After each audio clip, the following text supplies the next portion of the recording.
जय श्री गणेश दोस्तों। हमारी आज की कहानी है आवाज। कहानी अच्छी लगे तो प्लीज चैनल को सब्सक्राइब कर लीजिएगा। अब शुरू करते हैं कहानी। आज जूस मिलेगी भी या नहीं बहू? सासू माँ की आवाज सुनते ही वर्षा हड़बड़ा कर उठी। देखा तो सुमित भी सोए हुए हैं। ओह, रविवार यानी छुट्टी का दिन। मगर वर्षा की जिंदगी में शायद ही कोई छुट्टी होती होगी। रोज सुबह जल्दी उठना और सबके मन की करना, अपना मन तो वो भूल ही चुकी थी। घड़ी की सुइयां 7 बजा रही थी। किसी तरह मन को मारकर वो उठी। सास ससुर को सुबह चाय की नहीं जूस की आदत है और पतिदेव को चाय। और आज तो सबकी फरमाइशें भी पूरी करनी पड़ेगी। रविवार जो है।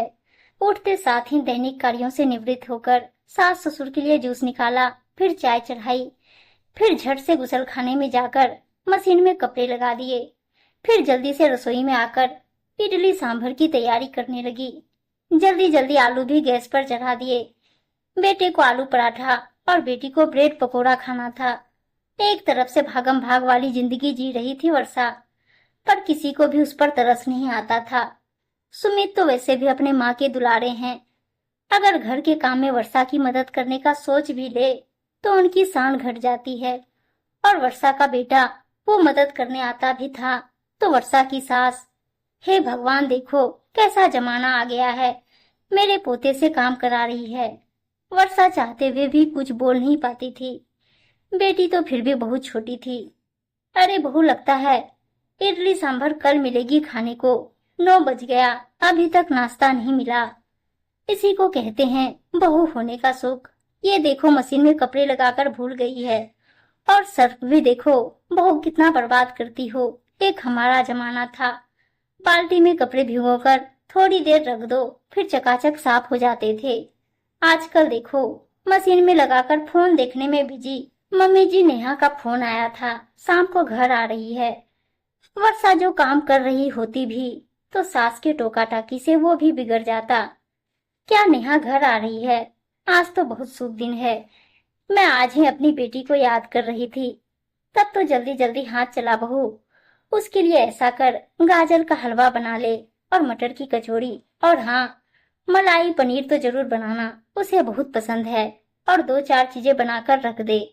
और दिन के खाने में दाल चावल और 1-2 सब्जी बस बना लेना। मुझे तो दही चावल दे देना बस। जी मम्मी जी। अगर हलवा की जगह आज कुछ मीठा, कुछ बाहर से। तुम कहना क्या चाहती हो? मेरी बेटी आए तो मैं उसको बाहर से मंगवा कर खिलाऊं?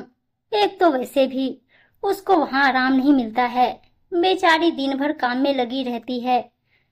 यहाँ वो कुछ देर आराम से बैठकर अपनी पसंद का खाए भी ना। नहीं मम्मी जी, वो बात नहीं है। अब वर्षा कैसे कहे, उसकी बात मुंह में ही रह जाती है। वो चाहती थी थोड़ा बहुत मम्मी जी उसका काम में हाथ बटा देती तो आसान हो जाता। बैठे बैठे मटर छिल देती, गाजर ही घिस देती, या आटा ही गूंथ देती, या सुबह उठती है तो फल ही छील देती। मगर उनको सिर्फ हुक्म चलाने की आदत है। ये क्या वर्षा, तुमने सांभर में कितना नमक डाल दिया है। उफ, खाया नहीं जाता। अच्छा, मैं अभी ठीक कर देती हूँ। वो फोन आ गया था नेहा का, कितना डाला था याद ही नहीं आया, इसलिए फिर से तुम सारा इल्जाम डाल दो नेहा पर। अपनी गलती नहीं बोलोगी? छोड़ना बेटा, इसका ध्यान कोई काम में रहता ही नहीं है। वर्षा जल्दी जल्दी हाथ चलाने लगी। उसे पता था करना तो उसी को है। दोपहर का खाना खाने के बाद सब आराम करने को चले गए, लेकिन जिसकी आंखों में नींद नहीं थी वो थी वर्षा। उसने जल्दी जल्दी गाजर घिसकर हलवा बनाया। मलाई पनीर बनाते समय न जाने क्यों उसकी आंखों में आंसू आ गए। वो सोचने लगी, मैं भी तो अपने माँ पापा की लाडली थी। मेरी पसंद की हर चीज मम्मी बनाकर खिलाती थी। और दूध की मलाई, वो तो उसे खास पसंद था। पर अब तो वर्षा देखती भी नहीं है। जब से उसकी सास ने कहा है कि कैसी गृहिणी हो तुम, दूध की मलाई खुद ही चटकर जाती हो। अरे बचाना सीखो, उससे घी निकल जाएगा। आज अपनी बेटी के लिए मलाई पनीर बनवा रही है। दिन भर जी तोड़ मेहनत के बाद शाम होते होते सर भारी सा हो गया था। फिर भी चेहरे पर मुस्कान तो रखना ही था, नहीं तो सास को लगता ननद आने से वो खुश नहीं है। ननद की शादी अभी कुछ महीने पहले ही हुई थी। पास में ही ब्याही गई थी, ननद आ गई थी। वर्षा ने बड़े प्यार से सब कुछ परोसा और खिलाया। अरे भाभी, आप भी बैठो ना साथ में। नहीं नेहा, आप लोग खाइए ना। तू खाना बेटा, वो खा लेगी। देख तो कितनी दुबली हो गई है। अरे अपने लिए समय निकाला कर, नहीं तो दिन भर काम के चक्कर में पिसती ही रहेगी। जमाई बाबू कैसे हैं? नहीं माँ, मेरी सास बहुत अच्छी है। मेरी बहुत मदद कर देती है। मेरी खाना बनाने में या सफाई में, हर चीज में अपनी राय भी देती है और मदद भी करती है। वो तो ठीक है बेटा, वो तो तू अच्छी है बेटा, जो सबको अच्छा कहती है। नहीं तो आजकल कौन अपनी सास को अच्छा कहता है। कहते हुए उन्होंने वर्षा की तरफ देखा। बहू, तूने टमाटर की चटनी नहीं बनाई? मम्मी जी, हरी चटनी बनाई है। फिर सॉस था तो इसको तो कामचोरी से मतलब है बस। इसका बस चले तो ब्रेड जैम बनाकर खिला दे। एक समय मैं भी बहू थी, चुटकियों में खाना बना दिया करती थी। वर्षा की आंखों में आंसू आ गया। जिनके लिए सुबह से रात तक एक पैरों पर खड़े होकर काम करो और तारीफ की जगह सिर्फ बुराइयां ही मिलती है। क्या मम्मी, भाभी ने इतनी सारी चीजें तो बनाई है। वर्षा, वर्षा जी आई। यार तुमने मेरी ये पीली वाली शर्ट नहीं धोई जी, उसका रंग जाता है, इसलिए सोचा था हाथ से धो दूंगी। समय नहीं मिल पाया, कोई और पहन लीजिए, वर्षा ने मनाते हुए कहा। तुमसे तो कोई काम नहीं होता, मैं यही पहनूंगा। अच्छा, मैं रात को धो दूंगी, सुबह तक सूख जाएगा। वर्षा थककर चूर हो चुकी थी। बहू, गाजर का हलवा और मलाई पनीर दामाद जी के लिए बांध कर दे दे। ननद के जाने के बाद बहू, ये बर्तन क्यों अभी तक पड़े हुए हैं? मम्मी जी, थोड़ा थक गई हूँ। इतने में ही थक गई? मम्मी जी, मेरे सर में थोड़ा दर्द है, कुछ देर आराम के बाद साफ कर लूंगी, कहकर अपने कमरे में चली गई। तो क्या तब तक पड़े रहेंगे? उनको लगा शायद उसने सुना नहीं। फिर से आवाज लगाया और कमरे तक गई। बहू, वर्षा, माँ आवाज लगा रही है। मैं बहुत थक गई हूँ मम्मी जी, मुझे आराम करने दीजिए।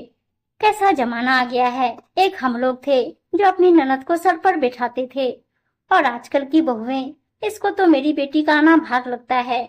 जिस दिन वो आती है ये थक जाती है।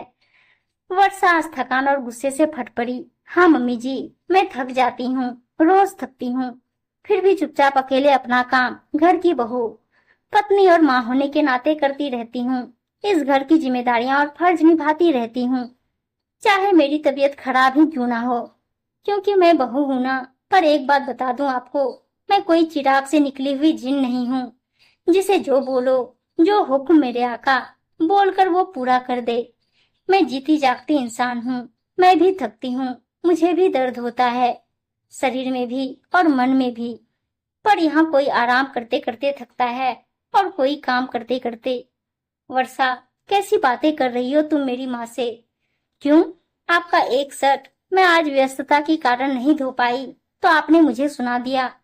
तुमसे कुछ होता नहीं है। ठीक है, मुझसे कुछ नहीं होता, आप ही कर लीजिए।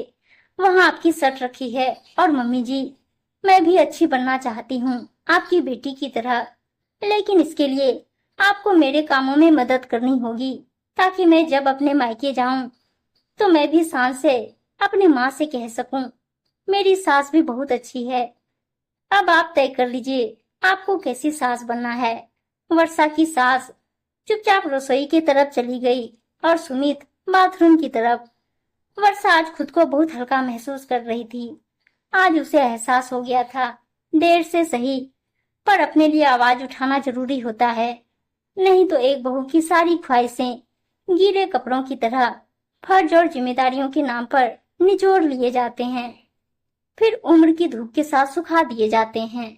उम्मीद है दोस्तों कहानी अच्छी लगी होगी, और अच्छी कहानियां सुनने के लिए चैनल को सब्सक्राइब और वीडियो को लाइक शेयर जरूर कर दीजिएगा। धन्यवाद दोस्तों।